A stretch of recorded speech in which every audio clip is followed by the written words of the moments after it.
It's being investigated as a suspected homicide. A video circulating on social media showed guards leaving the detention center in Mexico, while smoke filled the cell with the detainees trapped inside. The footage came from a security camera in the facility in Ciudad Juarez. Dozens were killed in the blaze, and many were seriously injured. The victims were mostly men who came from Guatemala and Venezuela and other Latin American countries.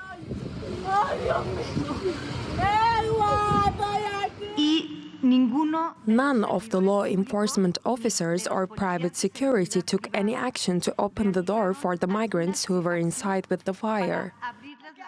Mexican authorities have identified 8 people who may be responsible for the deaths.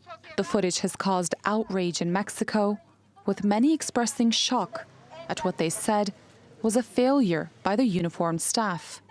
Many protesters gathered outside the Ministry of Interior in Mexico City on Wednesday, holding signs and reading out the names of the victims. The Mexican president said migrants had started the blaze during a protest, suggesting they were angry because they had found out they would be deported. The incident comes at a time when Mexico is struggling to deal with an influx of migrants, most of whom are crossing the country in the hope of reaching the United States. Nobody wants to come here to pass through 7 or 10 countries, enduring hardship, cold, sometimes even hunger, going through a jungle that is very dangerous, to die here this way because that is unjustifiable.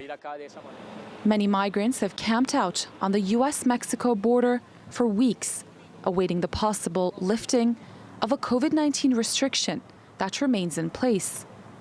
The Biden administration had moved to end the Trump-era policy last year, but the US Supreme Court blocked the move at the end of December, and it seems the policy will continue to stay in place in the near future.